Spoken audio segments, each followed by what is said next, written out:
سلطان نے کہا مجھے ان دونوں پر شک ہے کہ وہ دونوں تم سبھی کو دھوکہ دے رہے ہیں اور نیک بننے کا صرف اور صرف ڈھونگ کر رہے ہیں اور تمہاری آنکھوں میں دھول جھونک رہے ہیں۔ لوگوں نے کہا سلطان ہمارے نیک لوگوں کے بارے میں ایسی باتیں نہ کریں، وہ بہت اچھے لوگ ہیں، ہم ان کے خلاف کوئی گستاخی برداشت نہیں کریں گے۔ سلطان نور الدین نے جب دیکھا کہ لوگ ان کے خلاف ہو جائیں گے تو انہوں نے مدینے کے حاکم کو اپنے پاس بلایا اور انہیں ساری باتیں بتا دی کہ خواب میں مجھے حضور نبی پاک صلی اللہ تعالیٰ علیہ وآلہ وسلم نے ایسی ایسی باتیں بتائی ہیں، اس لیے میں ان دونوں آدمیوں سے ملنا چاہتا ہوں۔ حاکم نے کہا کہ سلطان آپ پریشان نہ ہو، میں اس کا انتظام کروا دیتا ہوں، اور جو بھی آپ کے خلاف سامنے آئے گا اسے کڑی سے کڑی سزا دی جائے گی۔ اور پھر سلطان نور الدین مدینے کے حاکم کے ساتھ ان دونوں آدمیوں کے گھر پہنچے۔ سلطان نے جیسے ہی ان دونوں آدمیوں کی شکلیں دیکھی تو وہ انہیں پہچان گئے، کیونکہ یہ دونوں وہی انسان تھے جن کی شکلیں حضور نبی پاک صلی اللہ تعالیٰ علیہ وآلہ وسلم نے خواب میں سلطان کو دکھائی تھی اور فرمایا تھا کہ یہ دونوں میری قبر سے میرے جسم کو نکالنا چاہتے ہیں۔ سلطان نے ان دونوں سے ساری باتیں پوچھی تو انہوں نے صاف صاف انکار کر دیا کہ ہم تو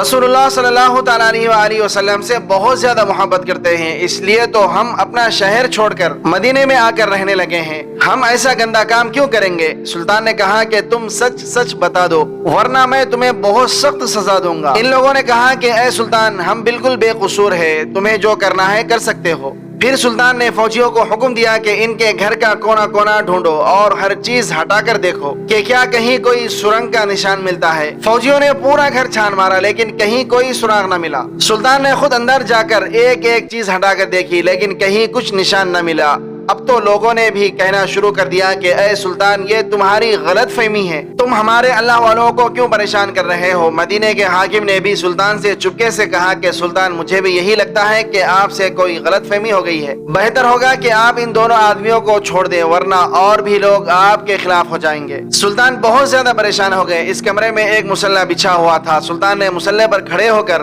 اللہ تبارک و تعالیٰ سے فریاد کی اور سجدے میں سر رکھ کر رونے لگے اور اللہ تبارک و تعالیٰ سے مدد مانگنے لگے کہ اے اللہ میں ایک انسان ہوں، میرے اندر جتنی طاقت تھی میں نے اتنی کوشش کر لی، لیکن تیرے محبوب نے فرمایا تھا کہ یہی دونوں دھوکے باز انسان تیرے محبوب صلی اللہ تعالیٰ علیہ وآلہ وسلم کا جسم مبارک نکالنا چاہتے ہیں، لیکن اے میرے اللہ مجھے کوئی سراغ نہیں مل پا رہا ہے،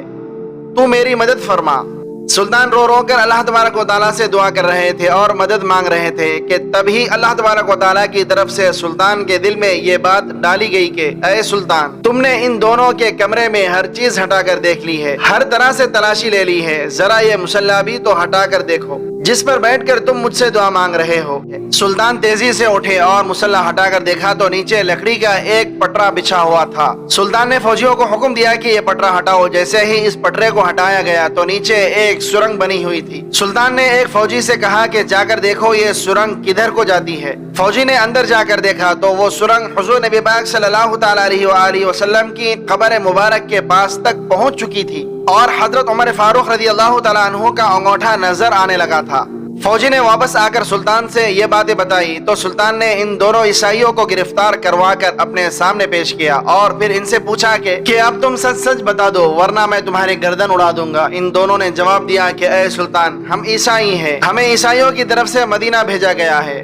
تاکہ ہم مسلمانوں کے نبی کا جسم نکال کر انہیں دے سکیں اور وہ اس کے بدلے میں ہمیں بہت سارا پیسہ دیں گے، اس لیے ہم دونوں نے اپنا بھیس بدلا اور ایک نیک آدمی کی شکل بنا کر مدینے میں آ کر رہنے لگے۔ خود پر لوگوں کا بھروسہ بڑھانے کے لیے ہم لوگوں میں خوب صدقہ خیرات کرتے رہے تاکہ کسی کو ہم پر شک بھی نہ ہو سکے۔ جب سبھی لوگ رات میں سو جاتے تو ہم دونوں اس سرنگ کو کھودتے اور اس کی مٹی باہر قبرستان میں قبروں کے اوپر ڈال دیتے تاکہ کسی کو پتہ بھی نہ چلے۔ کل ہمارا کام پورا ہو جاتا اور ہم رات میں ہی تمہارے نبی کا جسم نکال کر اپنے شہر لے جاتے، پھر ہم عیسائی تمہارے نبی کے جسم کے ساتھ برا سلوک کرتے اور تم مسلمانوں کو تکلیف دیتے، لیکن پتہ نہیں کیسے تمہیں اس بات کی خبر ہو گئی اور ہمارا سارا پلان چوپٹ ہو گیا۔ سلطان نے آگے بڑھ کر ان دونوں کے گریبان پکڑے اور بہت تیز انہیں پیچھے کو دھکا دیا اور پھر وزیر کو حکم دیا کہ ان دونوں کو جانوروں کے ساتھ باندھ کر پورے مدینہ منورہ میں گھسیٹا جائے اور پھر انہیں پھانسی کی سزا دے دی جائے۔ ان سب کے بعد سلطان نے حضور نبی پاک صلی اللہ تعالیٰ علیہ وآلہ وسلم کی قبر مبارک کے چاروں طرف زمین کے اندر سے خندق کھدوائی اور اس میں 7 دیواریں بنوا کر اس میں پگھلا ہوا تانبا، لوہا اور تارکول ڈلوا دیا تاکہ کوئی دوبارہ حضور نبی پاک صلی اللہ تعالی علیہ وآلہ وسلم کے جسم مبارک کو نکالنے کی ہمت بھی نہ کر سکے۔ کتابوں میں لکھا ہے کہ اس واقعے کے بعد سلطان نور الدین مدینے کی گلیوں میں رو رو کر اللہ تبارک و تعالیٰ سے کہا کرتے تھے کہ اے اللہ، اتنی بڑی دنیا میں تو نے مجھ جیسے فقیر کو اس عظیم کام کے لیے چنا، اس پر میں تیرا جتنا شکر ادا کروں کم ہے۔